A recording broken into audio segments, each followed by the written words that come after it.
እስቲ አንድ ጥያቄን ልጠይቃችሁ። ዛሬ ማታ ከመተኛታችሁ በፊት እግሮቻችሁን ወይም ደግሞ ቁርጭምጭሚቶቻችሁን አስተውላችሁ ታውቃላችሁ? ካልሲያችሁ ጥልቅ ምልክት ጥሎባችኋል? ወይስ ደግሞ ደረጃ ስትወጡ ተራ ድካም መስሏችሁ የምታልፉት የትንፋሽ ማጠርስ አለ? እነዚያ ተራ ድካሞች ሳይሆኑ ልባችሁ እርዳታ እየጠየቀ መሆኑን የሚያሳዩ ሚስጥራዊ ምልክቶች ሊሆኑ ይችላሉ። ዛሬ የምንነጋገረው ስለ ተራ የጤና ጉዳይ አይደለም፣ ህይወታችሁንም ስለማዳን ነው። የልብ በሽታ ድምፅ አልባ ገዳይ በመባል ይታወቃል። አስፈሪው ክፍል ደግሞ ይህ ነው። የልብ በሽታ ብዙ ጊዜ የሚገነባው በዝምታ ወይም ሳይታወቅ ነው። ትልቅ ችግር በድንገት እስኪከሰት ድረስ ብዙ ሰዎች ደህና እንደሆኑ ይሰማቸዋል። ነገር ግን ሰውነታችሁ ቀድሞውኑ በየቀኑ ትናንሽ የማስጠንቀቂያ ምልክቶችን እየላከም ሊሆን ይችላል። በዛሬው ቪዲዮአችን ላይ ታዲያ ብዙ ሰዎች ችላ የሚሏቸውን 7 የልብ በሽታ ድምፅ አልባ ምልክቶችን እንመለከታለን። አንዳንዶቹ እነዚህ ምልክቶች ምንም ጉዳት የሌላቸው ሊመስሉ ይችላሉ። ነገር ግን አንድ ላይ ሲሆኑ ደካማ የደም ዝውውርን፣ የተደፈኑ የደም ስሮችን ወይም ደግሞ ከአቅም በላይ የደከመ ልብን ሊያሳዩ ይችላሉ። እንኳን ወደ ቻናሌ በደህና መጣችሁ።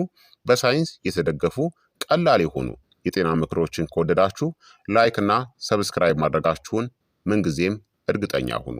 ጥያቄያችሁን ደግሞ በኮመንት ላይ አስፍሩልኝ፣ እመልስላችኋለሁኝ። በቀጥታ እንጀምር። አንደኛ፣ በቀላል እንቅስቃሴዎች ጊዜ የሚከሰት የትንፋሽ ማጠር ነው። ደረጃዎችን በምትወጡበት፣ አጭር ርቀቶችን በምትራመዱበት ወይም ደግሞ ቀላል የቤት ውስጥ ስራዎችን በምትሰሩበት ጊዜ ትንፋሽ ያጥራችኋል? ብዙ ሰዎች ለዚህ ተጠያቂ የሚያደርጉት እርጅናን፣ የክብደት መጨመርን ወይም ከአካል ብቃት እንቅስቃሴ ውጪ መሆንን ነው። ነገር ግን አንዳንድ ጊዜ የትንፋሽ ማጠር ሊከሰት የሚችለው ልብ ደምን በብቃት መርጨት ስላልቻለ ነው። ልብ በሚታገልበት ወይም በሚቸገርበት ጊዜ ለሰውነት የሚደርሰው የኦክስጅን አቅርቦት ይቀንሳል። ይህ የዕለት ተዕለት እንቅስቃሴዎች ባልተለመደ ሁኔታ አድካሚ እንዲመስሉ ሊያደርግ ይችላል። በእነዚህ ጊዜያት ትኩረትን ስጡ ወይም ልብ በሉ።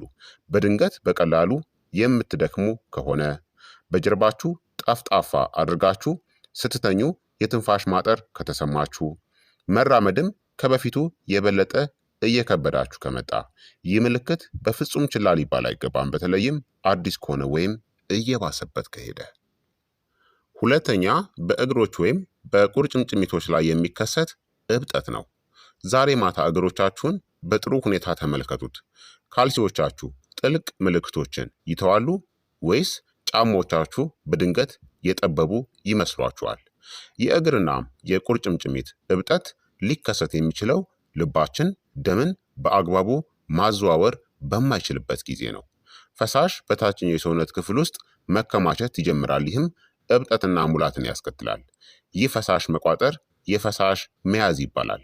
የማስጠንቀቂያ ምልክቶቹም በቀኑ መገባደጃ ላይ የሚያብጡ ቁርጭምጭሚቶች፣ በጊዜ ሂደት እየባሰ የሚሄድ እብጠት፣ በእግሮች ዙሪያ የተወጠረ ወይም የሚያብረቀርቅ ቆዳ። ብዙ ሰዎች ይህ ረጅም ጊዜ መቆም ብቻ እንደሆነ ያስባሉ። ነገር ግን የማያቋርጥ እብጠት የልብ ችግሮችን ሊያመለክት ይችላል። ሶስተኛ፣ ያልተለመደ ከፍተኛ ድካም ነው። ከከባድ ስራ በኋላ የድካም ስሜት መሰማት የተለመደ ነው። ነገር ግን ያለ ግልጽ ምክንያት የማያቋርጥ ዝልፍልፍ ማለት ወይም ከፍተኛ ድካም ድምፅ አልባ የማስጠንቀቂያ ምልክት ሊሆን ይችላል። ልባችን በቂ ኦክስጅን የበለጸገበትን ደም መርጨት በማይችልበት ጊዜ ጡንቻዎችናም የሰውነት ክፍሎች አነስተኛ ኃይልን ያገኛሉ። በውጤቱም ሁልጊዜ አቅም እንደሌላችሁ ሊሰማችሁም ይችላል። አንዳንድ ሰዎች ደግሞ እነዚህን ያስተውላሉ። ከትንንሽ ስራዎች በኋላ ከፍተኛ ድካም፣ የፍላጎት ወይም የመነሳሳት ማጣት፣ ከተለመደው በላይ ተጨማሪ የእንቅልፍ ሰዓት ማሸለብ መፈለግና ለሳምንታት የደካማነት ስሜት መሰማት። በተለይም ሴቶች ድካምን እንደ መጀመሪያ የልብ በሽታ ምልክት ሊያጋጥማቸው ይችላል። አራተኛው፣ የሚመጣ እናም የሚጠፋ የደረት ምቾት ማጣት ነው። ሁሉም ከልብ ጋር የተያዙ የደረት ህመሞች ከባድ ሆነው አይሰሟችሁም። አንዳንድ ጊዜ ስሜቱ እነዚህን ይመስላል። ጫና ወይም መጫን፣ መወጠር፣ ማቃጠል፣ መክበድና መጠነኛ መጭመቅ እናም ከመጥፋቱ በፊት ለጥቂት ደቂቃዎች ብቻ ሊቆይ ይችላል። ብዙ ሰዎች ይህንን ከምግብ አለመፈጨት፣ ከጭንቀት ወይም ከጡንቻ ህመም ጋር ያደናግሩታል። ነገር ግን በተደጋጋሚ የሚመጣ የደረት ምቾት ማጣት በተለይም በእግር ጉዞ፣ በጭንቀት ወይም በአካል ብቃት እንቅስቃሴ ወቅት ወደ ልብ የሚሄደው የደም ፍሰት መቀነሱን ሊያመለክት ይችላል። በተደጋጋሚ ተመልሰው የሚመጡ የደረት ምልክቶችን በፍጹም ችላ እንዳትሉ። አምስተኛ በመንጋጋ፣ በአንገት፣ በጀርባ ወይም በክንድ ላይ የሚሰማ ህመም ነው። የልብ በሽታ ህመም ሁልጊዜ ደረት ላይ ብቻ አይቆይም። አንዳንድ ጊዜ ምቾት ማጣቱ ወደ እነዚህ ይስፋፋል። ወደ መንጋጋችሁ፣ ወደ አንገት፣ ወደ ትከሻዎች፣ የላይኛው ጀርባ እናም በግራ ክንድ ላይ። ይህ የሚሆነው ከልብ ጋር የተገናኙ ነርቮች የህመም ምልክቶችን ወደ ሌሎች የሰውነት ክፍሎች ሊልኩ ስለሚችሉ ነው። ሴቶች ከወንዶች ይልቅ እነዚህን ያልተለመዱ ምልክቶች የመለማመድ ወይም የማየት እድላቸው ከፍተኛ ነው። ምክንያቱ ያልታወቀ ህመም ከድካም፣ ከላብ ወይም ከትንፋሽ ማጠር ጋር አብሮ ከታየ ወዲያውኑ መመርመር አለበት።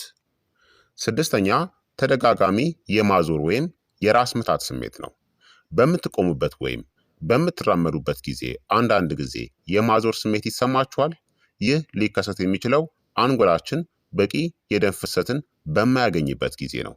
የልብ ምት መዛባት ችግሮች፣ የጠበቡ የደም ስሮች ወይም የልብ ስራ መዳከም ሁሉም ወደ አንጎል የሚሄደውን የደም ዝውውርን ሊቀንሱ ይችላሉ።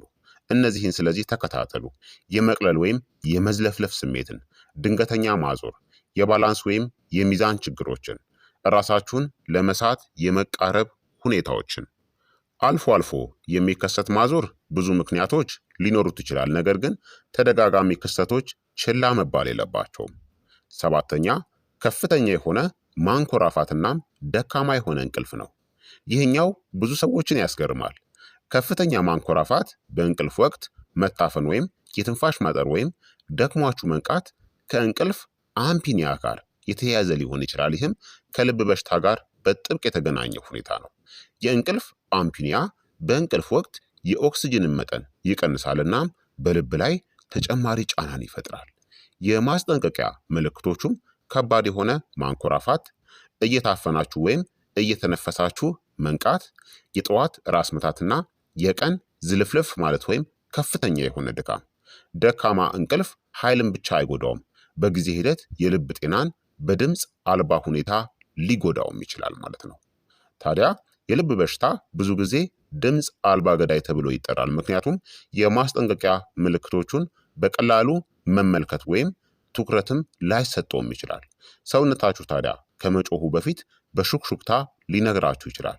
ከእነዚህ ምልክቶች መካከል አንዳንዶቹን አንድ ላይ ካስተዋላችሁ በተለይም የደረት ምቾት ማጣት፣ የትንፋሽ ማጠር እንዲሁም እብጠት ወይም ያልተለመደ ድካም ከጤና ባለሙያ ጋር መነጋገር በጣም አስፈላጊ ነው።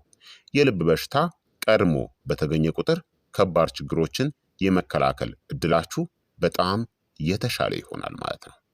ታዲያ ይህ ቪዲዮ ጠቃሚ ሆኖ ካገኛችሁት ህይወታችሁን ሊጠብቁ የሚችሉ ተጨማሪ የጤና ቪዲዮዎችን ለማግኘት ላይክ እና ሰብስክራይብ ማድረጋችሁን እንዲሁም የደውል ምልክቱን መጫናችሁን እርግጠኛ ሁኑ። ስለተመለከታችሁኝ እጅግ አመሰግናለሁ። ላይክ እና ሼር ማድረጋችሁን እንዳትዘነጉ። ጥያቄያችሁን በኮመንት ላይ አስፍሩልኝ። በሚቀጥለው የጤና ቪዲዮ እስከምንገናኝ ድረስ እኔንም እናንተንም ቸር ያቆየን። መልካም ጊዜ፣ መልካም ቆይታ። ቻው ቻው።